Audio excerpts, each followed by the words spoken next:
la voz de Dios, semejante al ruido de muchas aguas, que nos anunció el día y la hora de la venida de Jesús.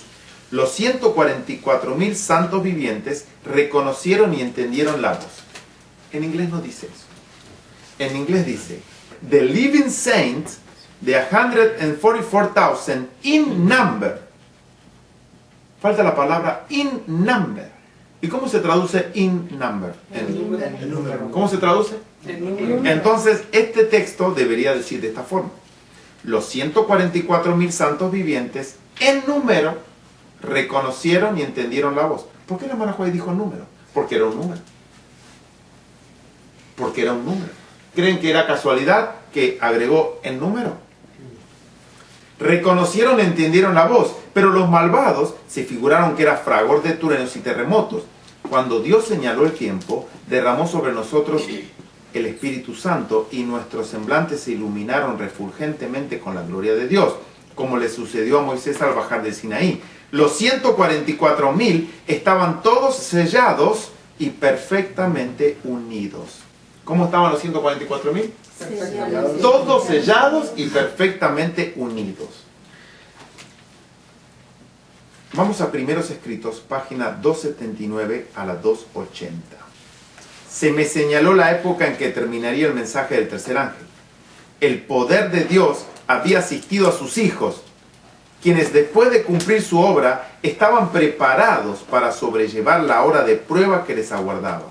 Habían recibido la lluvia tardía o refrigerio de la presencia del Señor y se había reavivado el viviente testimonio.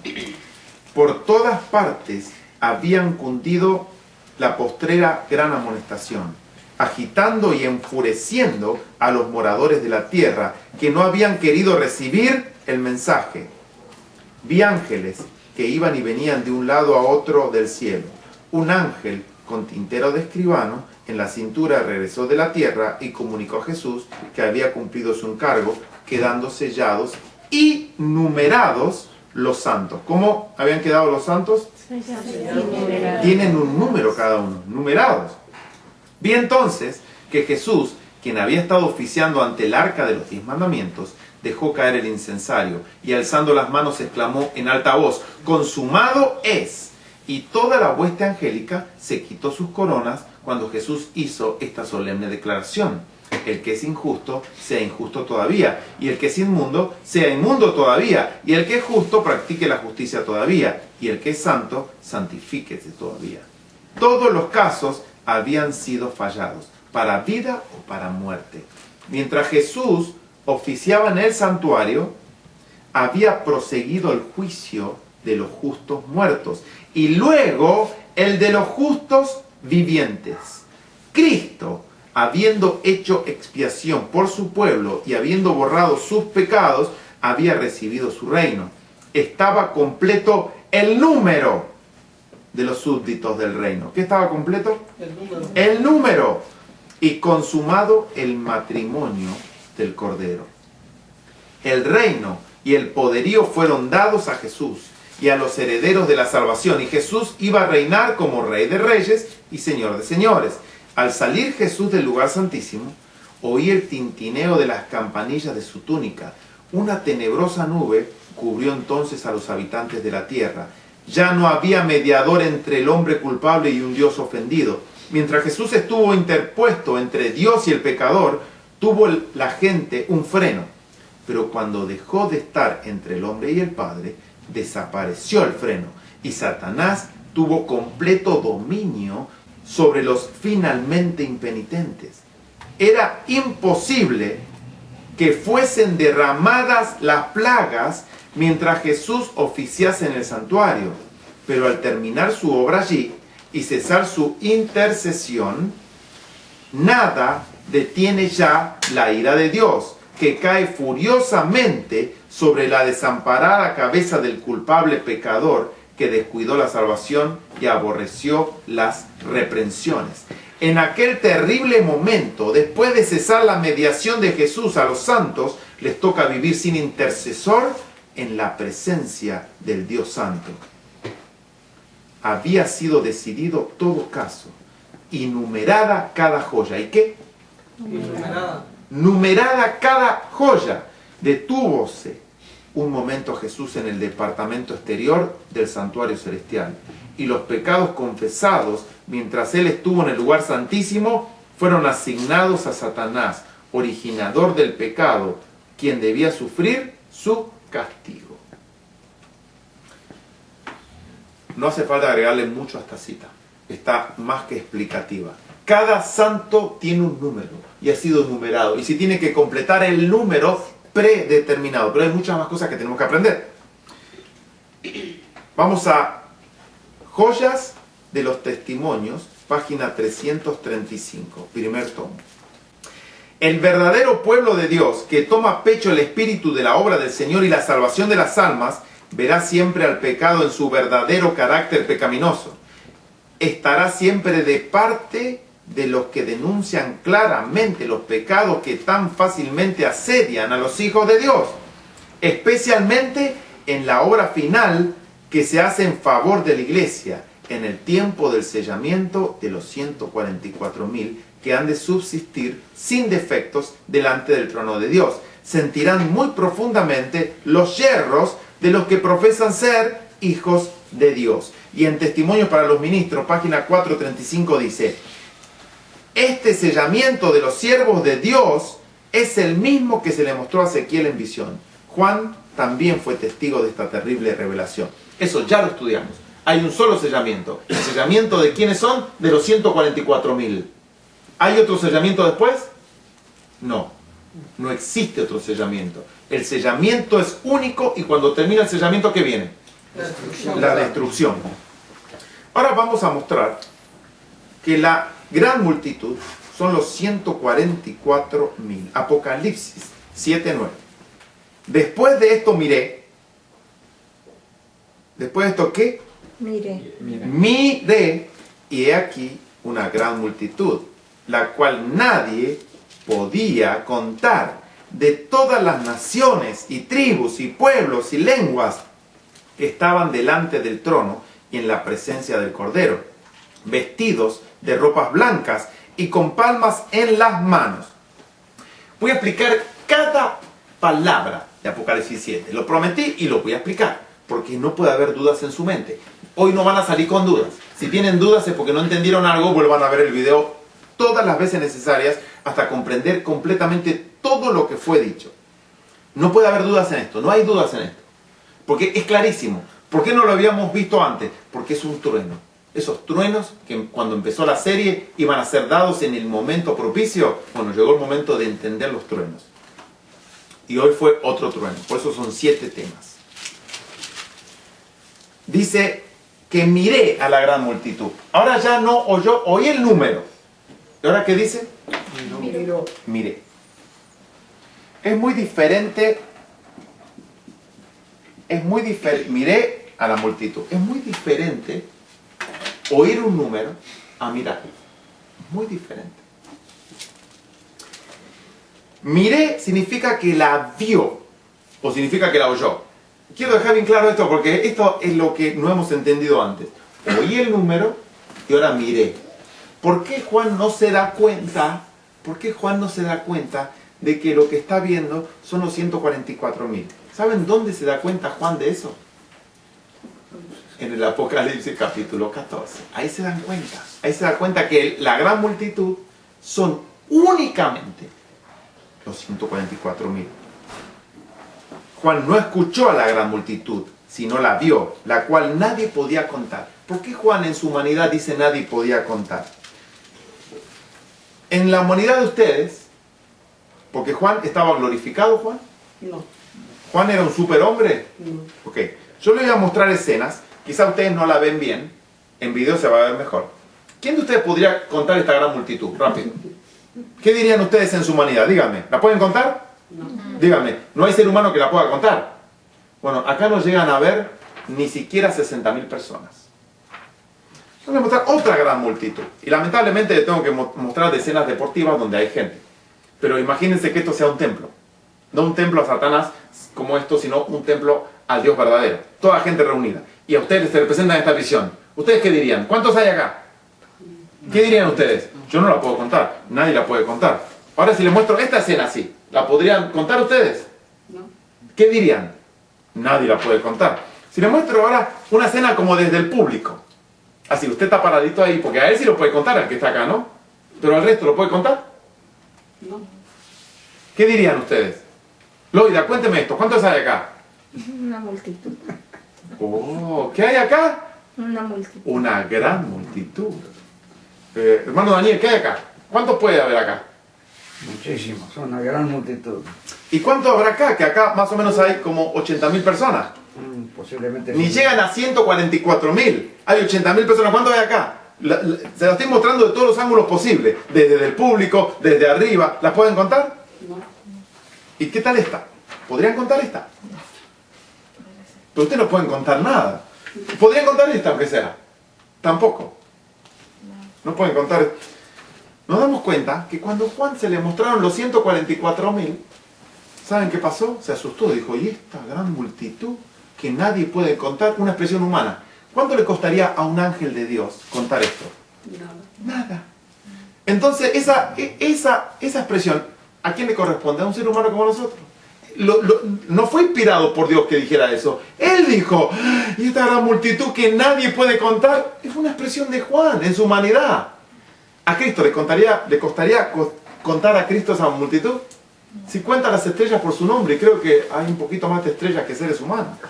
Trillones, y las cuenta por su nombre, dice. ¿Le costaría a Cristo con una ojeada contar cuántos hay ahí?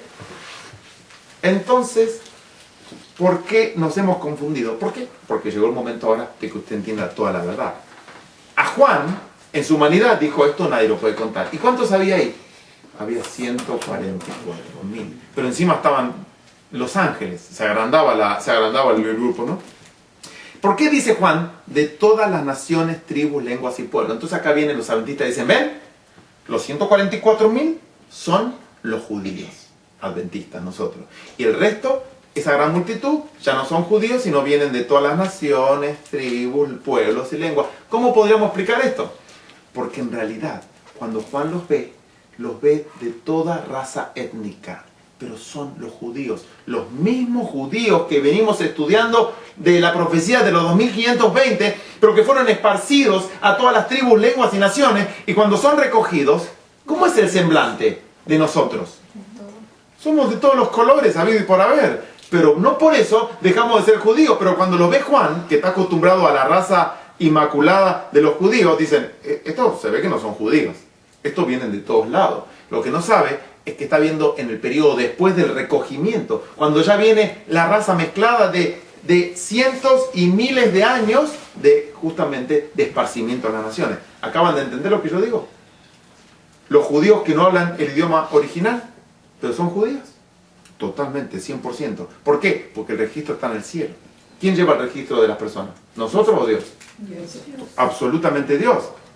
Son los mismos israelitas, los de la profecía de los 2520. Por eso esto era un tema secuencial y es vital que usted mire todos los temas. Por eso son de todas las naciones. Vienen gente de Estados Unidos, de México, de Guatemala, de El Salvador, de Argentina, de Colombia, y no quiero dejar ningún país afuera, República Dominicana, y discúlpame si dejo un país afuera, de España, de todas las nacionalidades, Francia, Alemania, de todas. Pero esos fueron los hijos de Dios que fueron esparcidos. Ahora, también me han hecho la pregunta, pero ¿no es que hay algunos que no tengan sangre judía? Sí, son la excepción. Hay gente que se suma al pueblo de Dios, que nunca haya tenido una genética judía, pero que sea por sumarse al pueblo de Dios, son contados como judíos. Así que obviamente están. Pero la gran mayoría, como dice la profecía, son sellados de todas las tribus de ¿qué dice? Israel. De Israel. Eso está claro. Eso no lo pueden cambiar. Les guste a usted o no les guste a usted. No lo puede cambiar. La Biblia dice eso. Si usted no se siente israelita, no puede ser sellado. ¿Entendieron ese tema hasta ahora, no? Ok. Próxima expresión. Estaban delante del trono en la presencia del Cordero. ¿En la presencia de quién estaban? Ok, esta gran multitud, vamos a poner que sea esta. Vamos a elegir cualquiera. Esta. ¿Estaban ante la presencia de quién? Del Cordero. Si estaban ante la presencia del Cordero, es cuando entendemos lo que no habíamos entendido antes. Apocalipsis 14.1. Vamos a Apocalipsis 14.1. ¿Qué dice? Después miré. ¿Qué vio Juan? ¿Escuchó o miró? Ahí también. Miró. He aquí el Cordero estaba en pie sobre el monte de Sión y con él 144.000 que tenían el nombre de él y el de su padre escrito en su frente. Cuando Juan vuelve a ver la visión de Apocalipsis 14, ¿a cuántos ve con el Cordero? Entonces, la gran multitud, ¿quiénes son? No hay confusión, ni podría haber confusión. No luche contra lo que tiene en su mente que le fue enseñado por la doctrina de los fariseos. No luche contra eso. ¿A cuántos ve? ¿Con quién está el Cordero? Le voy a dibujar el monte de Sión. Disculpe, en la humanidad nuestra, ¿no? Un monte cualquiera. Vamos a poner que este es el monte de Sión. En el monte de Sión, que está fuera de Jerusalén, vamos a poner que acá está Jerusalén. Porque dice que la Biblia dice, y muchos no entienden, dice, si no hay templo en el cielo, ustedes adventistas están locos que hay templo en el cielo. La Biblia dice que no vi templo en medio de ella. Han leído ese texto de Apocalipsis, ¿no? De Apocalipsis, claro. En la Jerusalén no hay templo. El templo no está en la Jerusalén. ¿Dónde está el templo? Afuera de la Jerusalén. Está en el monte, ¿qué? Sión. Y acá está el templo de Dios. Este es el templo de Dios. ¿Y tiene cuántas columnas? 12. Tiene 7 columnas. 1, 2, 3, 4, 5, 6, 7. 1, 2, 3, 4, 5, 6, 7. No me quiero equivocar. Este es el templo de Dios. ¿Cuántas columnas dije que tiene? 7. 7 columnas. 7 columnas. ¿Y dónde está?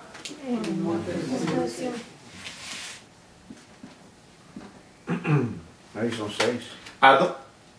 1, 2, 3, 4, 5, 6, 7. 7 columnas, 6 espacios. Ok. Claro, las columnas son los rojos. Las rojas son. Ok. ¿Cómo se llama el monte?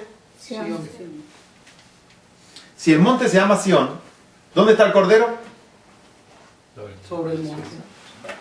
Voy a dibujar al Cordero.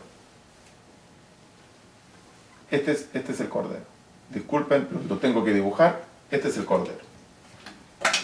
¿Cordero quién es? Cristo. ¿Y con él quién hay? 144. Acá hay una gran multitud rodeando 144.000. Es más, voy a dibujar al Cordero dentro. Este es el trono de Dios, y no solamente está el Cordero, sino está el Padre. Así que imagínense que este es el trono de Dios. ¿Dónde está el trono de Dios? En el templo. En el templo. En el trono de Dios está sentado el Padre y el Hijo. Y los 144.000 están acá en el monte Sión. Ok, muy bien. Mantengan eso en perspectiva, en mente. Comentario Adventista 7A, comentario Elena White, página 419, 7A, comentario bíblico adventista, dice: Juan vio un cordero sobre el monte de Sión, y con él 144.000 que tenían el nombre de su padre escrito en sus frentes.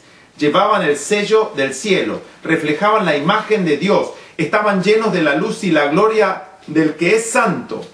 Si queremos tener la imagen y la inscripción de Dios en nosotros, debemos apartarnos de toda iniquidad, debemos abandonar cada mala práctica y entonces colocar nuestro caso en las manos de Cristo. Mientras estemos ocupados en nuestra salvación con temor y temblor, Dios producirá en nosotros así el querer como el hacer, por su buena voluntad. ¿A cuántos vio Juan en el monte de Sión? ¿A cuántos vio? 144.000. ¿Y no era que era una gran multitud? Sí, era la gran multitud, porque estaban así. Así estaban. Una gran multitud. ¿Cuántos tiene esa gran multitud? 144.000. Soy repetitivo para desvanecer la levadura de los fariseos, que por muchos años estuvo en nuestra mente y tenemos que sacar. Ahora, le da un ejemplo, gran multitud en las escrituras. Porque la gente dice, no, gran multitud es un número enorme. Bueno, vamos a ver lo que dice la escritura. Y hay muchos más. Elegí solamente, ¿cuántos elegí? Elegí 2 nomás. 2 ejemplos. Hay muchos más, 2 elegí. Juan 6:5 dice: Cuando alzó Jesús los ojos y vio que había venido a él gran multitud, dijo a Felipe: ¿de dónde compraremos pan para que coman esto? ¿Cuántos habían venido? Una gran multitud. Una gran multitud. Ok. ¿Está claro eso? ¿Estoy inventando o está en la escritura? Dice una gran multitud. ¿Pero saben de cuánto era esa gran multitud? Vamos a leer. Juan 6:6. Pero esto decía para probarle, porque él sabía lo que había de ser. Cristo estaba probando a Felipe. Él sabía con qué iba a hacer de comer. No es que le preguntó a Felipe para que Felipe solucionara el asunto. Lo estaba probando. Si nosotros realmente confiáramos que Cristo es realmente nuestro Dios y el Espíritu Santo que vive en nosotros, no deberíamos tener miedo de ir por la comida. ¿Saben por qué la gente se muere de hambre? ¿Saben por qué en el mundo se mueren de hambre? ¿Saben por qué? Porque no tienen a Cristo, nada más. No hay un solo hijo de Dios que se muera de hambre. No hay uno, ni siquiera uno. Nunca ha existido. Todos los que se mueren de inanición y hambre y son destruidos de una forma terrible, no eran hijos de Cristo. Porque la Biblia dice que los que son hijos de Cristo, Él los cuida. Él los cuida. Entonces, ¿qué hay que llevar a la gente pobre? ¿Comida? ¿O hay que llevarle a Cristo? Hay que llevarle a Cristo. Por más que ustedes se esfuercen en darle de comer, le están dando una necesidad, le están pasando una necesidad del día, pero eso no les va a hacer, es pan para hoy y hambre para mañana. ¿A quién tenemos que llevar? A la gente. Si nosotros le llevamos a Cristo, Cristo se encarga de que nunca más tenga hambre. Clarito como eso. Y dicen, justamente el versículo, miren esta gran multitud. Juan 6:16. Perdón, Juan 6:10. Entonces Jesús dijo, haced recostad la gente. Y había mucha hierba en aquel lugar. Y se recostaron como en número de 5.000 varones. ¿Cuánto era la gran multitud esa? 5.000. Eso ya para la Biblia es una gran multitud. 5.000 varones. O sea que había también mujeres. Pónganle que haya el doble. Entre niños y mujeres, 10.000. Ya para la Biblia es una gran multitud. 144.000. ¿No es una gran multitud? Absolutamente. Absolutamente. Ahora, próxima del ciclo que estamos analizando. Vestidos de ropas blancas. ¿Qué significa? ¿Qué significa eso? Eso es lo más fácil. Vestidos de la justicia de Cristo. Se apropian de la justicia de Cristo y llega a ser su propia justicia. ¿Qué llega a ser? Su propia justicia. Tomo 5 de Testimonios para la Iglesia dice, páginas 199 y 200. Los más encumbrados de la hueste redimida que estarán vestidos de blanco delante del trono de Dios y del Cordero, habrán conocido el conflicto necesario para vencer, porque habrán pasado por la gran tribulación. ¿Por dónde pasaron? Por la gran tribulación. Los que hayan cedido a las circunstancias en vez de empeñarse en este conflicto, no sabrán cómo subsistir en aquel día, cuando la angustia domine a toda alma. Cuando si Noé, Job y Daniel estuviesen en la tierra, no salvarían hijo ni hija, pues cada uno habrá de librar su alma por su propia justicia. Voy a volver a esa cita, la voy a leer. Ahora vamos al conflicto de los siglos, página 478, dice: los que vivan en la tierra cuando cese la intercesión de Cristo en el santuario celestial deberán estar en pie en la presencia del Dios Santo sin mediador. Sus vestiduras deberán estar sin mácula. Entonces, ¿qué es las ropas blancas que tienen esta gente acá? ¿Qué son? La justicia de Cristo, que asimilaron y se convirtió en su propia justicia. Apocalipsis 19, 7 y 8 dice: gocémonos y alegrémonos y démosle gloria, porque han llegado las bodas del Cordero y su esposa se ha preparado. ¿Quién se ha preparado? Su esposa se ha preparado, y a ella se le ha concedido que se vista de lino fino.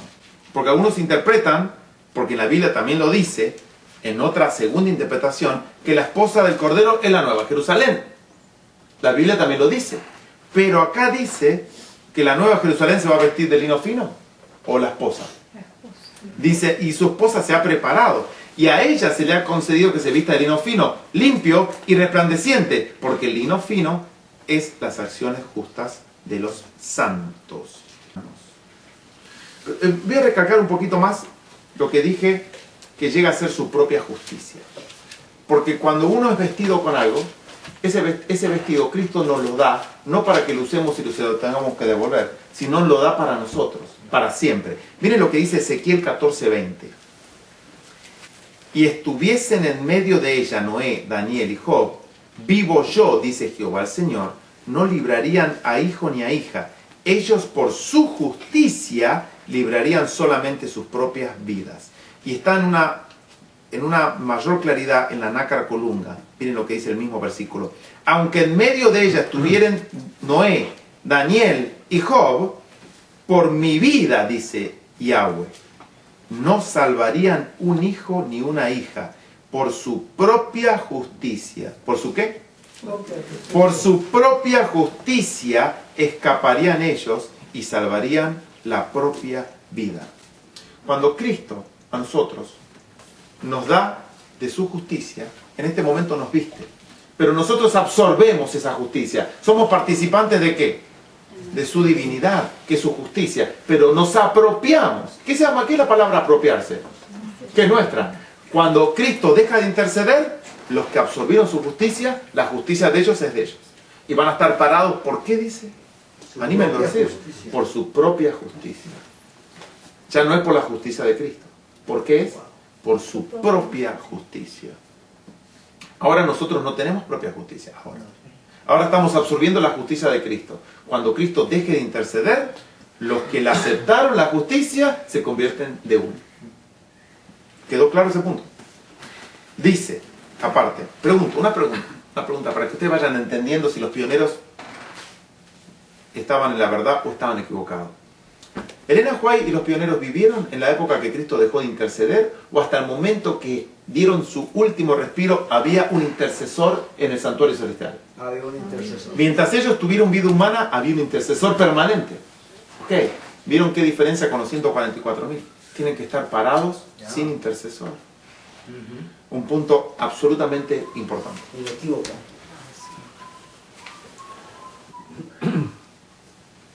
La gran multitud de Apocalipsis 7 es la misma que está descrita, lo que vimos en Apocalipsis 14. No es la gran multitud de salvados, no, es la gran multitud de los 144.000. Así se debería llamar. La gran multitud, ¿de quién dije? De los 144.000. Son sellados en la tierra. ¿A dónde es el sellamiento? ¿En la tierra o en el cielo? En la tierra. Son sellados en la tierra y cuando aparecen solo con el Cordero en el monte Sión. ¿A dónde está el monte Sión? ¿En la tierra? Sí. ¿Dónde está el monte Sión? En el cielo. Ahí está el templo de Dios. Entonces cuando Juan los ve, ya están en el cielo. Pero fíjense, ¿a dónde fueron sellados? Y cuando los ve en el cielo, ¿cuántos hay acá? 144.000, está cada vez más claro. ¿Lo están viendo? Son sellados en la tierra, en el capítulo 7, y en el capítulo 14 dice que ve a 144.000 con el Cordero. Entonces, los mismos 144.000 que fueron sellados en la tierra, aparecen ahora en el cielo. Pero ¿hay más que 144.000 o son los 144.000? Es un número. Ok, es un número, exacto. Quiero que vayan entendiendo eso. Yo sé que por ahí están luchando con lo que habían comprendido antes. Ok.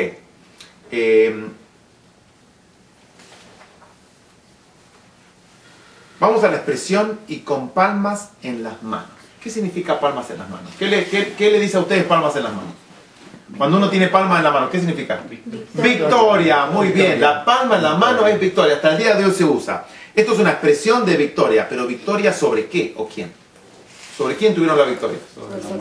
¿Sobre qué? ¿Sobre el cigarrillo? ¿Sobre las mujeres tuvieron la victoria? ¿Sobre el alcohol tuvo la victoria? ¿Sobre qué? Sobre Satanás.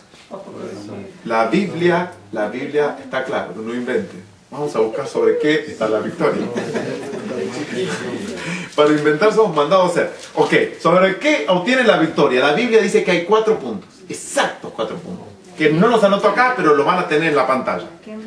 Los 144.000 obtienen la victoria sobre Apocalipsis 15:2. Dice, vi también como un mar de vidrio mezclado con fuego. A esto vamos a ir el tema que viene, que es ese mar de vidrio mezclado con fuego. Y a los que habían alcanzado la victoria, ¿la qué? La victoria. Sobre la bestia, 1, y su imagen, 2, y su marca, 3, y el número de su nombre, 4, en pie sobre el mar de vidrio con las arpas de Dios. Ok, ahora tenemos la victoria sobre qué. No era sobre el cigarrillo ni el alcohol, ni comer carne. Eso ya deberíamos tener la victoria. Hay muchos vegetarianos que van a ser destruidos, muchísimo. Pero tienen la victoria sobre 4 cosas. La bestia, ¿quién es la bestia? ¿Quién es la bestia? El papado. Está clarísimo, no quieran que ahora les dé un estudio sobre el papado, ya lo voy a hacer para todas las personas que no son adventistas y no comprenden este punto. La bestia bíblicamente es el papado, que es la iglesia apostólica, la iglesia católica, apostólica y romana. ¿Qué es su imagen? El protestantismo apóstata. todas las iglesias protestantes, incluida la iglesia adventista. Todas. Si yo digo todas, son todas. Evangelistas, luteranos, testigos de Jehová y todas las demás, inclusive la iglesia que levantó el Señor, que se llama Iglesia Adventista del Séptimo Día, todas ellas pasan a ser parte ¿de qué? Del protestantismo apóstata. ¿Porque apostataron de qué? De la verdad. Son todas las iglesias. Ahora, ¿la imagen ya está levantada según Apocalipsis 13? No, no está levantada. Entonces, yo pregunto, ¿los pioneros adventistas obtuvieron la victoria sobre esta imagen? No. No, porque la imagen claramente va a ser llevada en el futuro. Ni siquiera ahora está la imagen. Ahora está en proceso la imagen. Pero la imagen, claramente la Escritura dice que se completa cuando hace un edicto. Cuando salga una ley, ahí ustedes saben que la imagen está en vigencia. Antes de eso, olvídense. Está en proceso de cumplimiento. Pero la imagen se efectúa y pasa a ser oficialmente la imagen cuando Apocalipsis 13, en los versículos 11 en adelante, se cumplan. Cuando ustedes escuchen de una ley dominical, ahí ya está completa la imagen de la bestia. Su marca, ¿qué es la marca? La marca es la marca de la bestia, que es el día falso de adoración, el domingo. Esa es su marca. La Iglesia Católica tiene una marca, que es el cambio de la ley de Dios. Cambió del día séptimo al día primero. Y todas las iglesias protestantes absorbieron esa enseñanza. Ahora hay como 40 iglesias, aparte de la Iglesia Adventista, de que guardan el sábado, inclusive los judíos. ¿Tienen la marca de la bestia? No, porque guardan el sábado. En ese aspecto no la tienen. Ahora, ¿la marca es marca hoy en día? Si uno guarda el domingo, ¿es una marca? No. El mismo caso. Hasta que no salga una ley dominical, no hay marca. Quiero que dejar bien clarito eso. No hay marca. Si no hay ley dominical, no hay marca. La marca es cuando se imponga. ¿Está claro ese punto? Muy bien. Entonces, ¿los pioneros tuvieron que vencer la marca? No, porque no había marca. ¿Le habían impuesto a ellos el domingo? No, tenían libre de adorar el día que quieran, lunes, martes, miércoles, sábado, cuando quieran.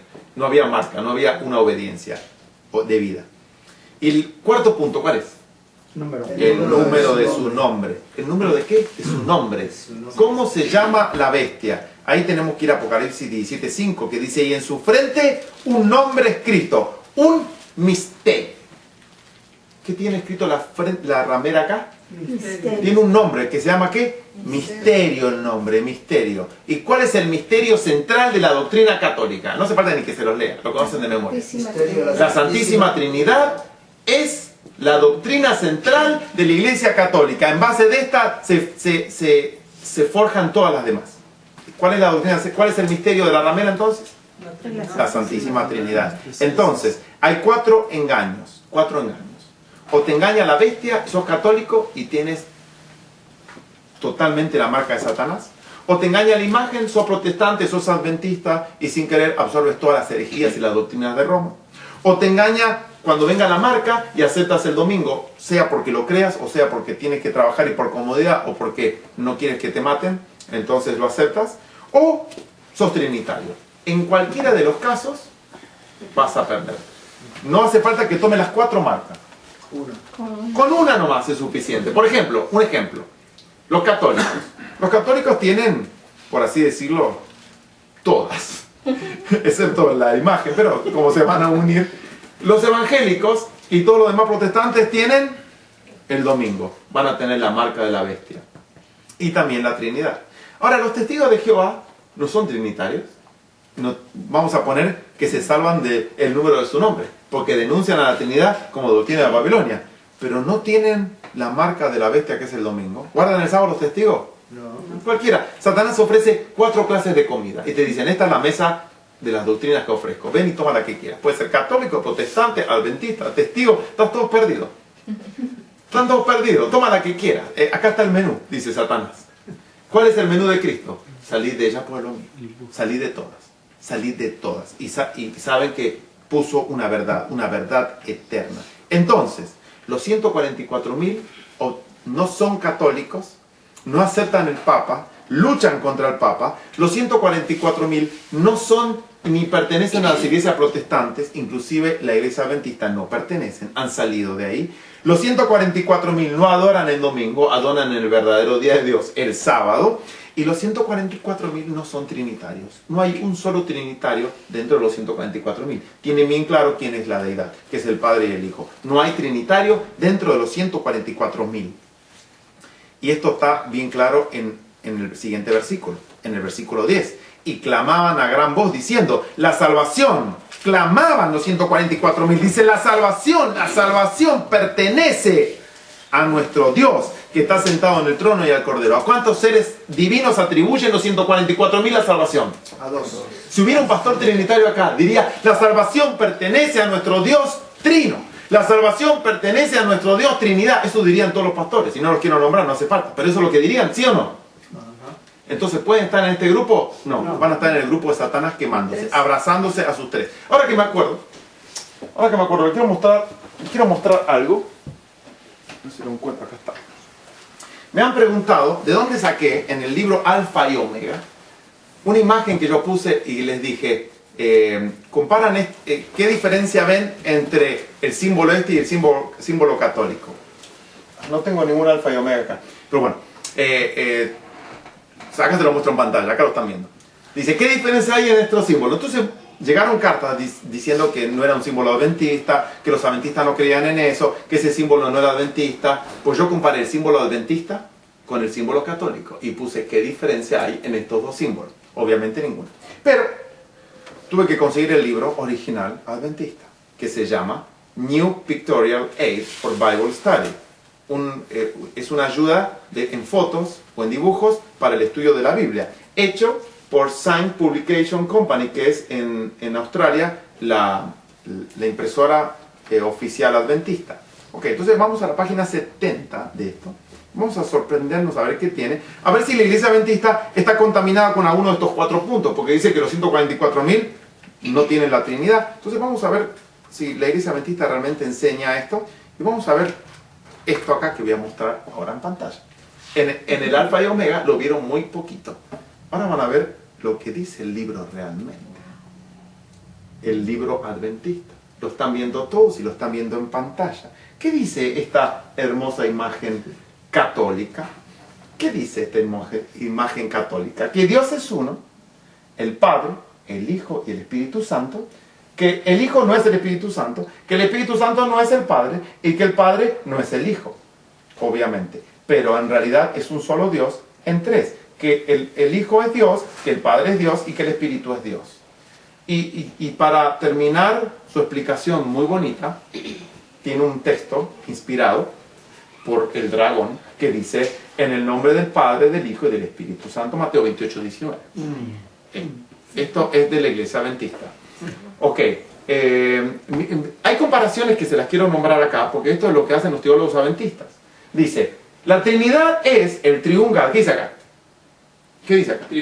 El Dios triuno es, dice, el Dios triuno es como el sol, dice. El Dios triuno es como el sol. ¿Por qué? Dice, porque da luz, da calor y da poder. El Dios triuno es como el agua, dice, o la materia. ¿Por qué? Porque puede ser sólida, líquida o en estado gaseoso. Esto lo escribió Kellogg para que vean lo que en realidad, eso es lo que decía Kellogg. El Dios triuno es, dice la iglesia adventista, como el tiempo. Hay pasado, hay presente y hay futuro. El Dios triuno es como el espacio, dice. El espacio tiene profundidad, anchura y altura. Esta es la imagen que está en el Alfa y Omega. Se las quería compartir, después la voy a subir en Scan para que la podamos poner en internet y todos los que quieran usar. ¿Qué dije yo? Que copien mis mensajes. Los que digan no copien mis mensajes son personas llenas de un orgullo que ustedes no ven, que quieren ser únicos en lo que hacen, y realmente nosotros tenemos que copiar a Cristo y dar a conocer a Cristo, y que copien y que se multipliquen. Espero que les haya gustado esta imagen, inspirado a seguir. Los veo muy serios algunos hermanos acá. Ok, entonces 4 puntos obtienen los 144.000 la victoria. ¿Sobre quién? Sobre el papado, sobre la bestia, el protestantismo apóstata como la bestia. ¿Qué más? Sobre la marca, que es el domingo, y sobre El número. el número, que es justamente la Trinidad. Muy bien. No hay trinitarios en los 144.000, no hay ni siquiera un trinitario. Adoran a dos seres divinos, al Padre y al Hijo, dos personas, dos dioses, nuestros dos Padres celestiales, el Padre y el Hijo. Apocalipsis 7, 11 y 13, 11 al 13. Y todos los ángeles estaban en pie delante del trono y de los ancianos y de los cuatro seres vivientes, y se postraron sobre sus rostros delante del trono y adoraron a Dios. Eso de los ancianos vamos a estudiarlo en el próximo tema. Diciendo, amén, la bendición y la gloria, la sabiduría, la acción de gracias, la honra y el poder y la fortaleza sean a nuestro Dios por los siglos de los siglos, amén. Entonces uno de los ancianos habló diciéndome, estos que están vestidos de ropas blancas, ¿quiénes son? ¿Y de dónde han salido? La pregunta, ¿cuál es la pregunta? ¿De dónde son? ¿Quiénes son? ¿Quiénes son? ¿Quiénes ¿Y son? de dónde han salido? ¿Quiénes son y de dónde han salido? Yo a ustedes les pregunto, ¿quiénes son? 244.000. ¿Y de dónde han salido? De la gran tribulación. Ustedes ya contestaron las preguntas, pero vamos a verla un poquito mejor. Apocalipsis 7:14 viene la respuesta. Dice, yo le dije, Señor, tú lo sabes. Y él me dijo, miren lo que dijo el ángel, o el anciano perdón. Dice, estos son los que han salido de la gran tribulación. ¿De dónde salieron? De la gran tribulación. Y han lavado sus ropas y la han emblanquecido en la sangre del Cordero. Pregunto, ¿la gran tribulación vino? ¿Está ahora o va a venir? Va a venir. Ok, entonces los 144.000, esa gran multitud, ya estamos en la gran multitud. Dice que salió ¿de dónde esa gran multitud? De la gran tribulación. Elena White, Pablo, los pioneros, ¿salieron de la gran tribulación? No, porque esa gran tribulación está relatada en Jeremías 34 al 7 y dice, estas pues son las palabras que habló Jehová acerca de Israel y de Judá, porque así ha dicho Jehová, hemos oído voz de temblor, de espanto y no de paz. Inquirid ahora y mirad si el varón da a luz, porque he visto que todo hombre tenía las manos sobre sus lomos, como mujer que está de parto, y se han vuelto pálidos todos los rostros. Ah, cuán grande es aquel día, tanto que no hay otro semejante a él. Tiempo de angustia para Jacob, pero de ella será librado. Daniel 12:1. En aquel tiempo se levantará Miguel, el gran príncipe que está de parte de los hijos de tu pueblo, y será tiempo de angustia, cual nunca fue desde que hubo gente hasta entonces. Pero en aquel tiempo será libertado tu pueblo. Todos los que se hallen escritos en el libro. Mateo 24, 20 al 22. Orad, pues, que vuestra huida no sea en invierno ni en día de reposo, porque habrá entonces gran tribulación, cual no la ha habido desde el principio del mundo hasta ahora, ni la habrá. Y si aquellos días no fuesen acortados, nadie sería salvo, mas por causa de los escogidos, aquellos días serán acortados. Y les tendría que leer Apocalipsis 15 y 16, porque ahí se relata la gran tribulación. Apocalipsis 15 y 16 es cuando se empiezan a volcar las plagas y cuando termina su última plaga. ¿Qué es la gran tribulación? El período que cuando termina Cristo de interceder por el hombre, empieza la gran tribulación. Entonces, los 144 salen ¿de dónde? De la gran tribulación. Y tengo varias citas de Elena White acá que no se las voy a leer, la voy a dejar en la guía del sermón. Por ejemplo, voy a leer una cita nomás.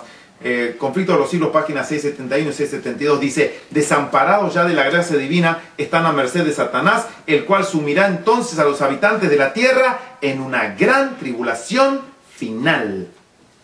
Tomo 1 de Testimonios para la Iglesia, página 273, dice, me fue mostrada la posición elevada e importante que los hijos de Dios deben ocupar. Son la sal de la tierra y la luz del mundo, y deben andar como Cristo anduvo. Saldrán vencedores de la gran tribulación. ¿De dónde salen los 144.000? De la gran tribulación. Tomo 5, página 199, 200, Elena White dice, los más encumbrados. ¿Los más qué? ¿Será que entonces entre los redimidos hay diferentes tipos de escalones?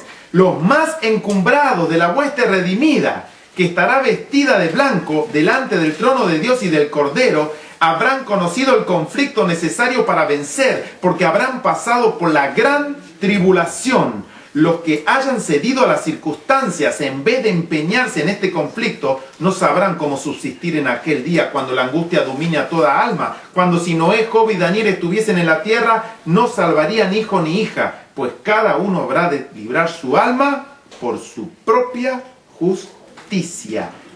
Primeros Escritos, página 19. Vi tablas de piedra. ¿Qué vio?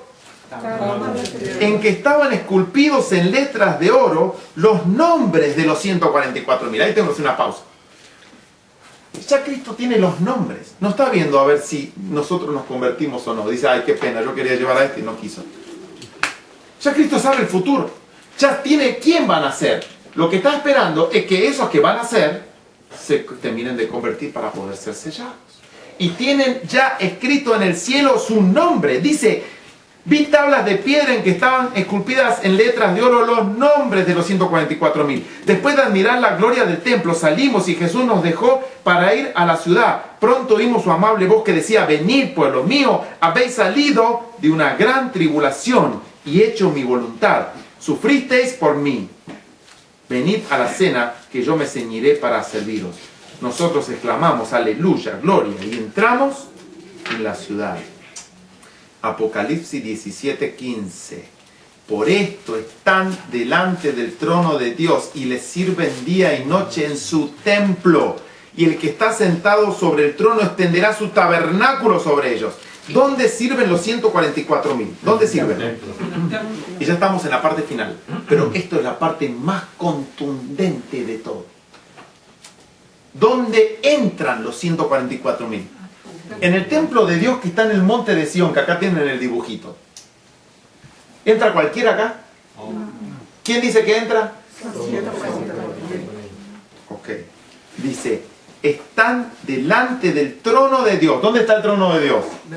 Dentro del templo. Y les sirven día y noche. ¿Dónde? En su templo. Y el que está sentado sobre el trono extenderá su tabernáculo. ¿Qué es el tabernáculo?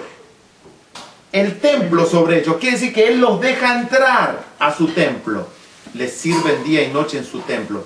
¿Quién es el que está en su templo? Vamos, lo conoce, pero vamos a leerlo. Salmos 15, 1 al 5. Jehová, ¿quién habitará en tu tabernáculo? ¿Quién morará en tu monte santo? El que anda en integridad y hace justicia y habla verdad en su corazón. O sea, no entran los mentirosos, aparentan. No entran los chismosos. No entran los que escuchan chismes, ni los que comparten chismes. El que habla la verdad en su corazón.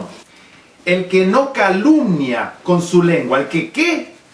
El que no calumnia, lo que está ocurriendo ahora. Dejen de calumniar, dejen de mentir, dejen de inventar. El que no calumnia con su lengua, ni hace mal a su prójimo, ni admite reproche alguno contra su vecino. ¿Qué quiere decir eso? Voy a hacer una pausa acá. Que vienen con chismes y no admite reproche. ¿Por qué? Porque son chismes. Para yo admitir algo, lo tengo que saber en persona, a mí, pero no chisme. No porque me contaron que el hermano, ¿saben lo que hizo el hermano? No porque lo trató mal a tal hermano. ¿Qué le consta a ustedes que alguien trató mal a otro hermano? No le consta, a nadie le consta. En los labios del mentiroso, cuando ustedes vean la verdad, entonces ustedes van a ver, pero entonces le creía un mentiroso. ¿Estaba mintiendo la serpiente cuando engañó a Eva? Sí. ¿Y qué pasó? Por escuchar chismes, por escuchar mentiras, y se van a perder por ser chismosos y por escuchar a estos chismosos mentirosos. Vuelvo al versículo de los 144.000. Ni admite reproche alguno contra su vecino, aquel a cuyos ojos el vil es menospreciado, pero honra a los que temen a Jehová. El que aún jurando en daño suyo, no por eso cambia. Quien su dinero no dio a usura, ni contra el inocente admitió cohecho. El que hace estas cosas no resbalará jamás. ¿Qué otras características tienen los 144.000 que entran al templo? Salmo 24, 3 al 6. ¿Quién subirá al monte de Jehová? ¿Cuál es el monte de Jehová? Sión, ya saben el nombre. ¿Qué está en el monte de Jehová? ¿Qué hay en el monte de Jehová? Un templo, un templo. ¿Está el templo en la ciudad de Jerusalén? No, está afuera, en un monte. ¿Quién subirá al monte de Jehová? ¿Y quién estará en su lugar santo? El limpio de manos y puro de corazón, el que no ha elevado su alma a cosas vanas, ni jurado con engaño. Él recibirá bendición de Jehová y justicia del Dios de salvación. Tal es la generación de los que le buscan, de los que buscan tu rostro, oh Dios de Jacob, Selah. Estos pastores que leen citas y las leen mal a propósito para dar a entender un mensaje equivocado, ¿qué son? Mentirosos. ¿Pueden estar en el templo de Jehová? No, van a estar en el templo de Satanás quemándose, abrazando su Trinidad. Ok, Isaías 33, 15 al 17. El que camina en justicia y habla lo recto, ¿y habla qué? Lo recto. El que aborrece la ganancia de violencias, el que sacude sus manos para no recibir cohecho, el que tapa sus oídos para no oír propuestas sanguinarias, el que cierra sus ojos para no ver cosa mala, este habitará en las alturas. Fortaleza de rocas será su lugar de refugio, se le dará su pan y sus aguas serán seguras. Tus ojos verán al Rey en su hermosura, verán la tierra que está lejos. Lo más hermoso de este texto que dice que sus ojos verán al Rey en su hermosura. Ese es el deseo más sublime de que cualquier ser humano pueda tener. Ver al Rey en su hermosura. Primeros Escritos, página 19. Y presten atención a esta cita. El monte de Sión estaba delante de nosotros, y sobre el monte había un hermoso templo. Lo rodeaban otros 7 montes, donde crecían rosas y lirios. Los pequeñuelos trepaban por los montes, o si lo preferían, usaban sus alitas para volar hasta la cumbre de ellos y recoger inmarcesibles flores. Toda clase de árboles hermoseaban los alrededores del templo: el boj, el pino, el abeto, el olivo, el mirto, el granado y la higuera doblegada bajo el peso de sus maduros higos, todos embellecían aquel paraje. Cuando íbamos a entrar en el santo templo, Jesús alzó su melodiosa voz y dijo: únicamente los 144,000 entran en este lugar. ¿Qué dijo Jesús? Únicamente. Esto no lo dijo Elena White. ¿Qué dijo Jesús? Únicamente los 144,000 entran en este lugar, y exclamamos aleluya. ¿Eso es un absoluto o será que Jesús estaba mintiendo? Absoluto. ¿Qué dice Jesús? ¿Quiénes entran al templo? Los 144. No dice la gran multitud de salvados desde toda la época van a entrar en mi templo. No. ¿Qué dice Jesús? Solo los 144. Únicamente los 144,000 entran en este lugar. Y exclamamos aleluya. Este templo estaba sostenido por 7 columnas de oro transparente, con engastes de hermosísimas perlas. No me es posible describir las maravillas que vi. Oh, si yo supiera el idioma de Canaán, entonces podría contar algo de la gloria del mundo mejor. Vi tablas de piedra en que estaban esculpidas en letras de oro los nombres de los 144,000. ¿Saben por qué están esas letras? Porque están en la entrada del templo. Entonces, los que tienen el nombre ahí pueden entrar. Si no tienen el nombre ahí, no pueden entrar. Después de admirar la gloria del templo, salimos y Jesús nos dejó para ir a la ciudad. Pronto oímos su amable voz y decía: venid, pueblo mío, habéis salido de una gran tribulación y hecho mi voluntad. Sufristeis por mí. Entonces, si Yeshua HaMashiach dice: únicamente los 144,000 entran en este lugar, y en Apocalipsis capítulo 7 dice que la gran multitud le sirven día y noche en su templo, hay un absoluto que es que los 144,000 son la gran multitud de Apocalipsis 7. Y no le den más vuelta al asunto. No le den más vuelta al asunto. Esa gran multitud, ¿quiénes son? Los 144,000, los únicos que entran al templo. ¿Tienen alguna duda de lo que estamos presentando hoy? Esto está más que claro. Y si algo no recuerdan, yo sé que es mucha información, lo van a ver y ver en los videos. Repitan estos videos, porque son videos con un mensaje que Dios quiere que usted tenga, que usted comprenda, que no se había comprendido antes. No le estoy copiando estos temas a nadie. No sea ridículo en esas... Con tal de denigrar el mensaje, Satanás usa cualquier cosa, cualquier artimaña. De eso también fue acusada Elena White. Algún día quizá hablamos de eso, de que ella copiaba a los demás. Satanás usa siempre. ¿Y saben qué? Es verdad. Elena White copiaba muchísimo. Pero ¿saben por qué? Porque Dios le permitía. Porque si copiaba algo, lo ponía en un contexto que el Señor quería que lo ponga. Así de claro. Lo mismo hizo Pablo. Es más, Apocalipsis es una copia completa. Cada palabra que está en Apocalipsis, cada una la pueden encontrar en los otros libros los 65 libros restantes de la Biblia. Entonces deberíamos acusar a Juan de plagiario también. Porque cada palabra de Apocalipsis, cada expresión, no palabra, expresión, se las puedo mostrar en otra parte de la Biblia. Cada una de ellas. Entonces, ¿fue Juan un plagiario? ¿Era un copiador Juan? Por favor, puso el mensaje en el contexto que quería que Dios lo ponga. Si usted no ve eso, siga con sus predicadores que más le agradan. Apocalipsis 7, para terminar, 16 y 17, los últimos textos. Ya no tendrán hambre ni sed, y el sol no caerá más sobre ellos, ni calor alguno, porque el Cordero que está en medio del trono los pastoreará y los guiará a fuentes de aguas de vida, y Dios enjugará toda lágrima de los ojos de ellos. Ahora, al entender claramente, han entendido claramente que la gran multitud son los 144.000 y que cuando viene el sellamiento, esos 144.000 no van a predicar a nadie, sino ellos son los únicos salvados. Que cuando viene a buscar Cristo a la tierra, va a buscar a los 144.000 y a los que Él resucite. Están entendiendo que justamente no hay una predicación de los 144.000 al mundo, que los 144.000 son los hijos que tenían que ser convertidos. ¿Están entendiendo eso claramente? Porque ahora se levantan las malas lenguas, los malos espíritus dirigidos por Satanás, diciendo que la parte 5 en realidad no es un mensaje, no es un mensajero, sino es un grupo. Que ese grupo son los 144.000. Si usted ha entendido claramente que los 144.000 no convierten a nadie, sino ellos mismos son los convertidos, se dan cuenta que Dios envió un mensaje para que ellos se reúnan y crean y sean perfectamente unidos y todos de acuerdo. ¿Están comprendiendo? Ellos nunca podrían ser, y escuchen mis palabras, nunca podrían ser el Elías que iba a venir. Porque el Elías que iba a venir iba a convertir el corazón de los padres hacia los hijos. Mire lo que dice Malaquías 4, 5 y 6.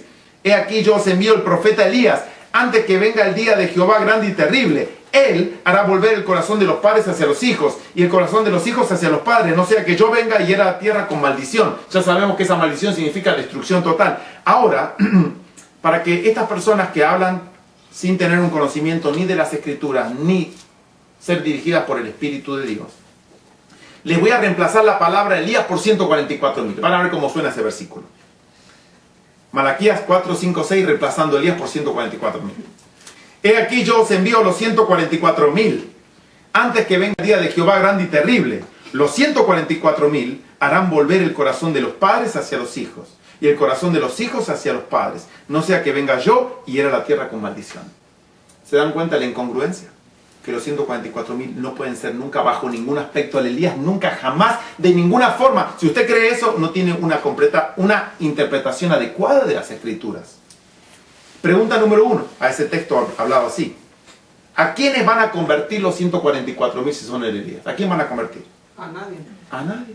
Si ellos son los convertidos. Ellos eran los hijos que tenían que ser convertidos. Ellos eran los hijos que no conocían a los padres. Ellos necesitaban conversión. Y encima estas personas falsas dicen, no, a mí me dio el mensaje de Dios. No fue un mensajero, no fue un DVD. No. Yo estaba en la iglesia adventista adorando a la Trinidad y Dios se presentó y me hizo creer la verdad.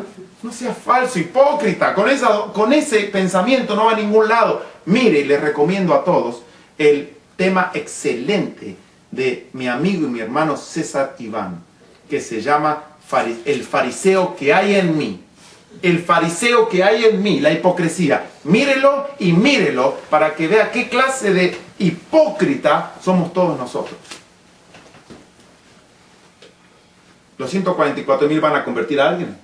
A ninguno, excepto se va a completar el número. Pregunta número 2 a ese texto. Si hay 144.000 mensajeros o Elías, ¿por qué Cristo dice, no sea que venga yo a destruir todo completamente? Si ya hay 144.000 que son el Elías. No diría eso, vendría a salvar al Elías igual 144.000. Se dan cuenta que no tiene consistencia interpretativa cuando todas las piezas van encajando en su lugar. Cuando todo encaja en su lugar, usted ve la luz del mensaje. Pero tiene que encajar todo perfectamente en su lugar. Y eso solamente lo puede hacer Cristo, no un ser humano. No un ser humano. Cristo solamente puede mostrarte la luz para que uno la comprenda y diga, wow, esto sí realmente es una luz que deslumbradora.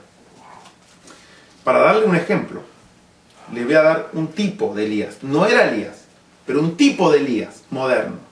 Porque también dicen, no, porque si él pone el escenario de que justamente Acab era un rey y que Jezabel era una mujer y que Elías era un hombre, en el escenario futuro Elías no puede ser un hombre porque Acab ya no es un rey, sino es un grupo político, que la mujer no es una mujer, sino es una iglesia, entonces es un grupo, entonces dice Elías también tiene que ser un grupo. Falso, no ha entendido. La Biblia nunca dice, les mando el escenario de Elías. ¿Qué dice la Biblia? ¿Les mando el escenario de Elías o le mando a Elías? Le mando a Elías, no le mando el escenario de Elías. ¿Qué dice la Biblia? Le mando al profeta Elías. No le mando a Jezabel y todo el mismo escenario. Eso nosotros lo podemos ver porque tiene alguna relevancia. Pero ¿qué dice la Escritura? Les mando a Elías. Miren, un Elías. Malaquías 3:1. He aquí yo envío mi mensajero, el cual preparará el camino delante de mí, y vendrá súbitamente a su templo el Señor, a quien vosotros buscáis, y el ángel del pacto, a quien deseáis vosotros. He aquí viene, ha dicho Jehová de los ejércitos. ¿Quién fue ese Elías que cumplió eso? ¿Saben quién fue? William Miller. En el año 1844, 22 de octubre, el ángel del pacto, el Señor, vino súbitamente a su templo. ¿A qué templo vino? Al lugar santísimo. ¿Y quién le preparó la entrada de Cristo del lugar santo al lugar santísimo? ¿Quién se la preparó? Miller. ¿Y cómo se llamaban los seguidores de Miller? Milleritas. ¿Cuántos Elías Dios envió? ¿O envió al grupo? Envió uno. En un escenario moderno, ¿cuántas personas son? Uno. Si usted no lo ve, siga con su creencia, hermano. Pero el Señor está mostrando una luz por todos lados para mostrar que justamente los 144.000 es el único pueblo convertido, sellado, que es el único pueblo que va a habitar en el templo. Y es justamente mi deseo y mi oración de poder estar yo en ese templo y que ustedes también estemos, algún día no predicando aquí, sino escuchando al maestro de los maestros, que es Yeshua HaMashiach. Voy a terminar con una cita tremenda de Elena White, a ver si entendió o no entendió. Esto está en Conflicto de los Siglos, páginas 707 y 708. Vamos a ver qué dice Elena White sobre todo lo que vimos. Miren cómo se conjuga esto. Quizás ella no lo entendió claramente, pero lo que escribió acá está bien claro. Delante del trono, sobre el mar de cristal, ese mar de vidrio que parece revuelto con fuego, por lo mucho que resplandece con la gloria de Dios, hállase reunida la compañía. ¿Cuánto es una compañía? Pequeña. La compañía de los que salieron victoriosos de la bestia y de su imagen, y de su señal, y del número de su nombre, con el Cordero en el monte de Sión, teniendo las zarpas de Dios, están en pie los 144.000 que fueron redimidos de entre los hombres. Se oye una voz, como el estruendo de muchas aguas, como el estruendo de un gran trueno, una voz de tañedores, de arpas que tañían con sus arpas. Cantan un cántico nuevo delante del trono, un cántico que nadie podía aprender sino aquellos 144.000. Es el cántico de Moisés y del Cordero, un canto de liberación. Punto. Ese cántico, ¿lo cantó Elena White? No. Ok, y en el tema 7, que si ustedes se sorprendieron con el tema 5 y fueron choqueados, creo que van a ser más choqueados aún con el tema 7 que viene. Dice que cantan un cántico nuevo, que solamente ellos lo conocen. ¿Cuál es el cántico? Muy bien, de eso vamos a hablar en el tema 7, la experiencia de este grupo. Ninguno, sino los 144.000 pueden aprender aquel cántico, pues es el cántico de su experiencia, una experiencia que ninguna otra compañía ha conocido jamás. Son estos los que siguen al Cordero por donde quiera que fuere, habiendo sido trasladados de entre los hombres, de entre los vivos, son contados por primicias para Dios y para el Cordero. Estos son los que han venido de grande tribulación, han pasado por el tiempo de angustia cual nunca ha sido desde que ha habido nación, han sentido La angustia del tiempo y de la aflicción de Jacob han estado sin intercesor durante el derramamiento final de los juicios de Dios, pero han sido librados, pues han lavado sus ropas y las han blanqueado en la sangre del Cordero. En sus bocas no ha sido hallado engaño, están sin mácula delante de Dios. Por esto están delante del trono de Dios y le sirven día y noche en su templo, y el que está sentado sobre el trono tenderá su pabellón sobre ellos. Apocalipsis 7, 14 y 15. Han visto la tierra asolada con hambre y pestilencia, al sol que tenía el poder de quemar a los hombres con un intenso calor, y ellos mismos han soportado padecimientos, hambres y sed, pero no tendrán más hambre ni sed, y el sol no caerá sobre ellos, ni ningún calor, porque el Cordero que está en medio del trono los pastoreará y los guiará a fuentes de aguas vivas, y Dios limpiará toda lágrima de ellos. Apocalipsis 7, 14 y 17. ¿Quién son los únicos que pasan por la tribulación final? Los únicos salvados de esta generación. Si nosotros no estamos en ese número, sean niños, sean jóvenes o sean adultos, no van a ser salvos. Ahora es el momento del sellamiento. El sellamiento ha comenzado en el cielo. Por eso empieza con un mensaje. Dios ha enviado el mensaje.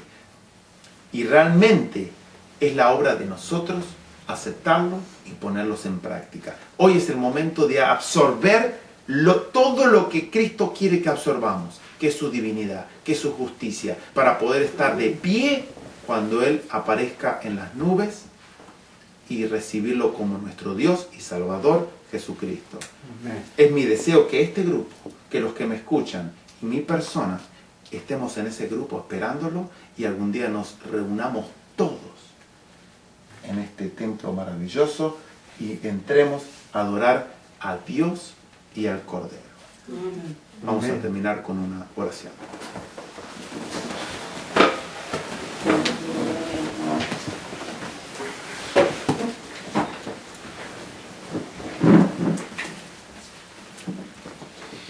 Padre nuestro que estás en el cielo, gracias Señor te damos por toda esta verdad que nos has dejado escrita en tu palabra. Te pido Señor que nos hagas participantes de la divinidad. Señor, te adoramos hoy aquí en la tierra, pero deseamos ser sellados para que algún día entremos a tu santo templo y te adoremos en persona, en espíritu, en verdad, a ti y a tu Hijo Yeshua HaMashiach. Señor, pido que nos des la victoria, que tengas misericordia de nosotros porque somos pecadores. Perdónanos, Señor, nuestras faltas, nuestros pecados.